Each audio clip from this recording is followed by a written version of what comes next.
Bonjour les amis, alors on se retrouve pour faire le bilan de cette histoire. Alors, premièrement, est-ce que Guy a eu raison de partir en mer alors que Météo France annonçait des orages?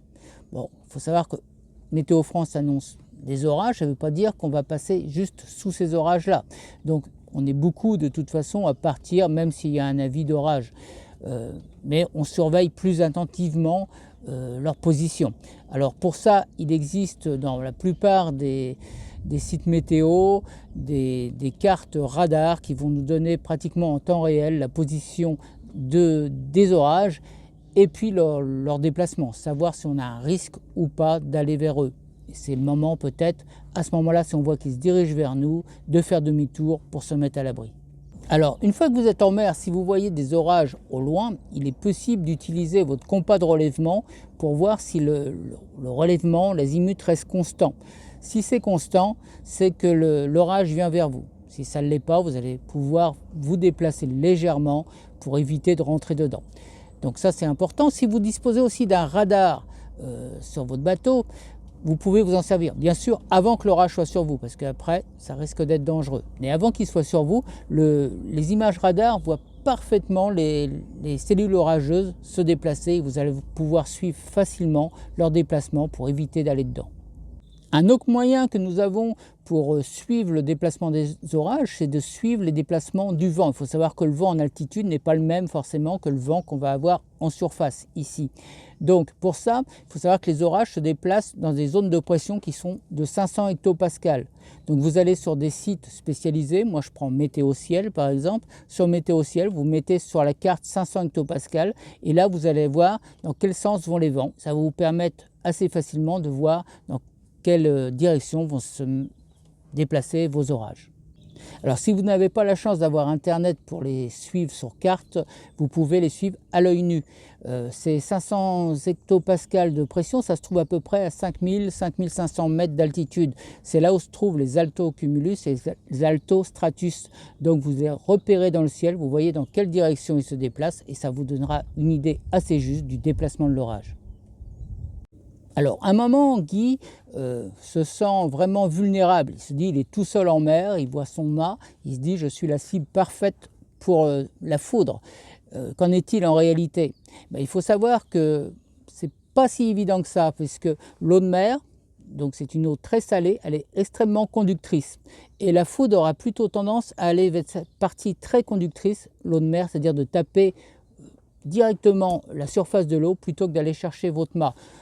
De plus, sachez que la hauteur du mât n'a pas d'importance, que vous soyez à 15 mètres ou 10 mètres de hauteur de mât, il n'y aura pas plus de risque.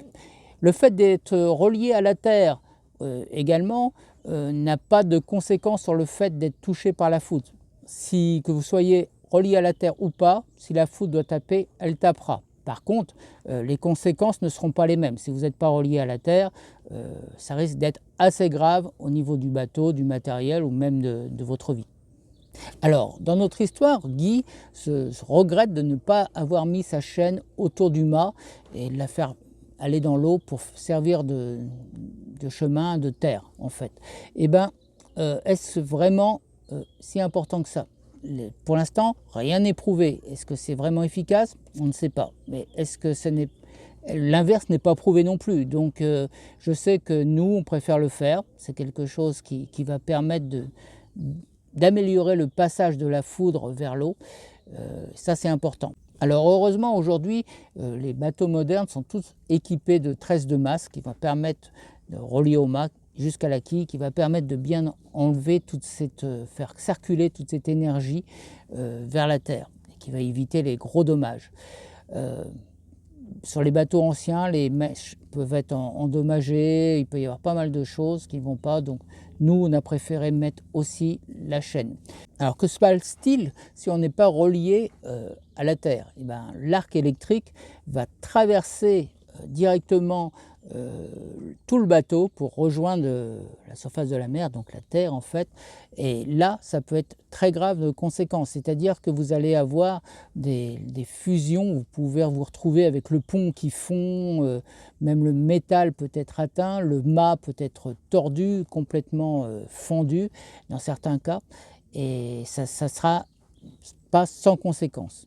Alors heureusement, le bateau de Guy était relié à la terre, donc ils n'ont eu à souffrir que du champ électrique. Alors le champ électrique est très important.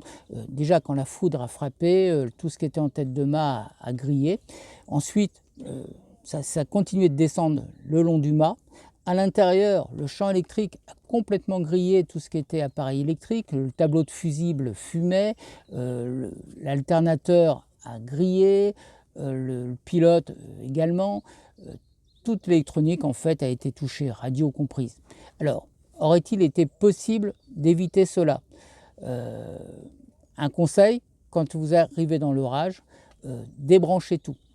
Antenne, débrancher également les batteries. Donc il ne suffit pas de couper uniquement le coupe-contact, hein, c'est d'aller au pack de batterie et enlever les cosses complètement, les éloigner pour que les batteries soient complètement isolées, parce que si vous grillez votre batterie, d'ailleurs vous risquez un incendie, mais en plus après ça va être une grosse difficulté pour continuer votre navigation. Donc sauvez vos batteries, ça c'est la première chose. Ensuite tous les appareils, donc on a dit déconnectés, électriques, mais tout ce que vous pouvez prendre, ce qui est mobile, prenez-les, par exemple tout ce qui est, si vous pouvez démonter votre VHF, vos VHF portables même éventuellement, tous vos appareils comme ça, vous les mettez dans votre four. Hein, le four qui est dans votre bateau, si vous avez la chance d'en avoir un, vous tassez tout dedans, vous virez tout ce qu'il y a dedans, vous faites maximum de place, vous mettez tout dedans, ça fera une cage de Faraday, ça va vous éviter d'avoir des appareils électroniques endommagés. Pour vos téléphones, c'est pareil. Tout ce qui est possible de protéger et de démonter, allez-y, mettez-les dans le four, c'est extrêmement efficace. Voilà les amis, on arrive au bout de ce bilan.